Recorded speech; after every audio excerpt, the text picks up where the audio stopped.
So recently I've been watching a bunch of true crime documentaries and cases, and honestly I'm a bit traumatized. You niggas are sick. But it inspired me to widen my knowledge of fucked up shit, and what better way to do that than watching anime. And yeah, Japan has some serious problems, so today I feel like sharing with the class. Now viewer discretion is advised, and I'm not just saying that like deadass. If you're squirmish, don't watch. And lastly, most of this stuff cannot be shown on YouTube, so there will be an uncensored version on my Patreon in the description. Side note, it got titties in it. So first up, we got Rin, daughters of I ain't even gonna try. An immortal super MILF detective, Rin Asogi. So I'll attempt to give you a brief summary of what this show is about, but honestly, I don't know what I just watched. She became immortal thanks to a giant glowing sperm tree. We'll call it the nut tree. And this magic plant just be out here pollinating folks with forever juice. So Rin and her also immortal, not so MILF-like assistant that, you guessed it, likes to have sex with her. You probably didn't guess that, did you? Start off the day with their regular routine, their liquor and sexual tension. After that, Rin goes to do some scouting and runs into this random nigga she's never met before and decides to help him with his problem. Memory loss. Nigga SD card got wiped. And the culprits are in a lab that they try to infiltrate. And bro, tell me why they booty activates the security lasers. Ain't the only thing getting activated. Now, I ain't gonna lie, I'd rather get captured by the big man himself than this succubus scientist. This bitch gotta be one of Diddy's top disciples. Now listen, what happened next I cannot even describe in detail. Not because I won't, but because YouTube will literally spur it down my fucking channel. This demon lady proceeds to give Rin one of the most boner confusing tortures I've ever seen in my life. I'm talking special grade freak behavior. Meet Saya the Piercer. Now Rin wakes up by being fondled with by the succubus, and then she reveals her toys. And bitch, is a rose not enough? What the fuck are those? That are pliers? Yeah, GG's. Now her name probably gives it away, but in case you're slow, which you probably are, she's obsessed with torturing her victims by piercings. Fucking piercings. I would have just bit my tongue smooth off. Not around here, hell no. Now she starts counting her holes. Why are we counting? Then she proceeds to explain that on a woman's body there are 10 holes. Now side note, where the fuck she get 3 from? I'm a visual learner about it. She gets to piercing her shit up like she trying to start a jewelry store everywhere, even in places that shouldn't be pierced by law and by God. This is what I'm allowed to show, which at this point I don't even know anymore if I can, but just know it gets even more diabolical below the neck. I'm talking biceps, forearms, shins, bones, toes, knees. How the fuck do you even pierce a knee? And if that wasn't enough, see that chain? Take a guess what it's attached to. Take a guess. The girl blood clot boom boom. Rin dies, but she's immortal, so she just responds like a Dark Souls boss. Meanwhile, old dude next to her just gets a handshake in the lower regions, if you catch my drift. What are you doing? What are you doing? Now, here's the thing about immortality. It sounds cool until you realize you gotta feel every horrible thing that happens to you and never die. And unfortunately, in her line of work, that includes getting shot, exploded, tortured, assaulted, shot some more, and then respawn and repeat. And in this show, every episode is another example of why dying is a fucking blessing. Now, onto the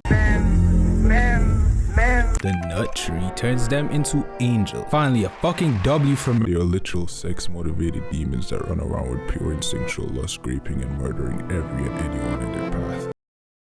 Another W. Now, why is this relevant? Well, their counterparts, the immortal women, are sexually attracted to them. And not like a, ooh, he fine.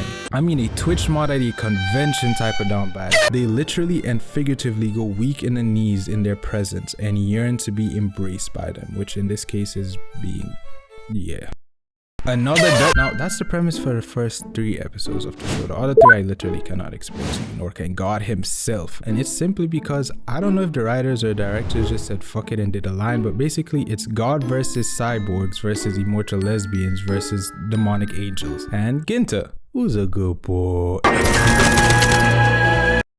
No! For all the cursed content, I gotta respect it. Rin do not play no games. It was actually refreshing seeing a lead female character that's actually cool, but holy shit, man, that shit was brutal. I had to take a shower after finishing that shit, man. Shit had me feeling like subscribing and liking to Shy's ATK's video. So yeah, that's Rin, daughters of whatever the fuck. If you're brave or severely broken, go watch it. If not, congrats on preserving your sanity.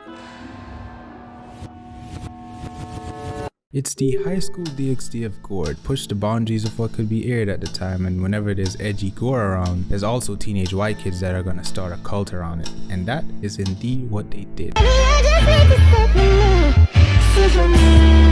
He got the skin on though. I've been called a 17 times on Discord with people using this bitch as their profile picture. So not only does this show give you PTSD and trauma, the fan base does as well. I'm finna sue you niggas. What the fuck? Meet Saya. She's a high school girl, a shrine maiden, and the most polite serial slayer in anime history. Every morning she goes out strolling like a Disney princess on the way to school, singing, dancing, playing with dogs, and stopping by the local cafe, which will play a big part later on in this story. She lives in a tiny town, so peaceful it makes Animal Crossing look like Gotham City. Except every night she goes full samurai doomslayer on ancient flesh-eating demons called Elder Barons, and that's because that's her duty as a shrine maiden. Anyways, now that I've introduced you to Saya, let's get into the brutality. The school massacre. You're not him. So everything's calm until one fateful day at school. Classrooms quiet, kids laughing, and one of them looks out the window like, Hey yo, is that a crab? and then this spider crab abomination of a thing starts hawking shit down. What do you even call this type of movement? Sprinting, galloping, crawling? I don't even know, but he is not supposed to be moving that fast. Who gave this nigga admin control? And then one dumb kid sticks his head out the window and bro, smooth off. It crawls inside the classroom, and gang, that nigga had a feast. We need a kill count for this shit.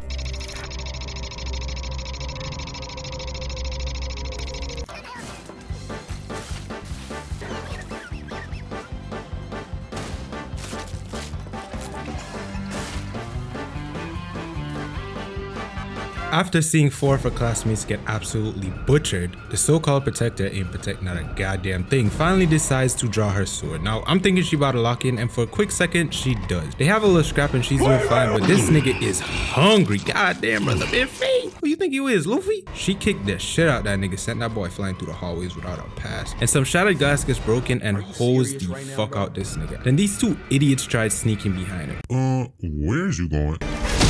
And at this point, he's literally just killing for the hell of it. The nigga ain't even eating no more. Saya pulls back up and she tries to stop him, but that little ass blade ain't doing shit. It's like trying to open a crab leg with a plastic knife. But alas, she manages to actually sit. Okay, never mind. Then she drop kicks that nigga straight down the hall. And I'm not gonna lie, she might as well just throw that sword away, because these kicks is doing way more damage. Now, the sorriest display of survival skills goes to this bitch. So the monster is in front of her, and instead of being as quiet as possible, Shawty starts hollering. Even it was disappointed, and well, you could probably guess what happened next. While this is happening, Saya's having her memory PTSD fiasco, I'll explain that later, paired with the shock of her classmates becoming an all-you-can-eat buffet.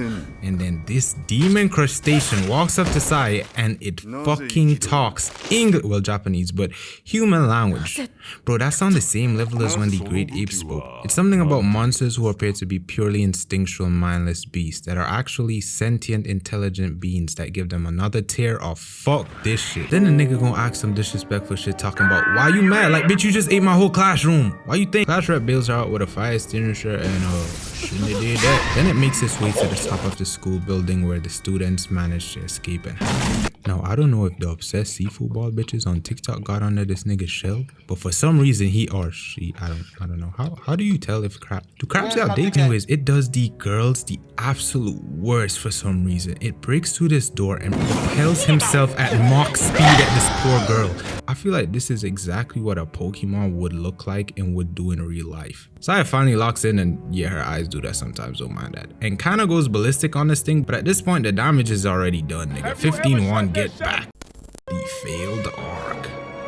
Get off that nigga dick. So here's where the writers went, you know what would make this even more traumatizing? A psychological nuke. Turns out the entire town, fake. The school, fake. Her classmates, actors. They were literally paid to die, most in which were fake deaths. So some twisted experiment team could study Saya's behavior and see if she could still act human, because turns out she's actually an Elder Baron herself. Now, the actors rebelled and were basically done with this play and wanted to get their bag and go home, but the head honcho wasn't going for that. This particular twin, I don't know what she did, but they did her dirty.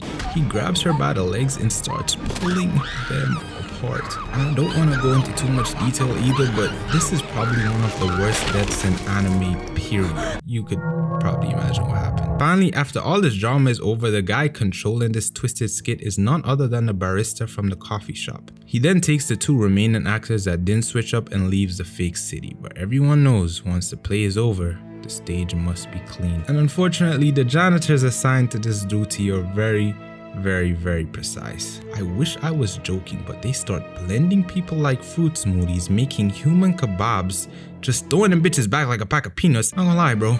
The author needs to be checked into a mental hospital, cause ain't no way, you son of a bitch.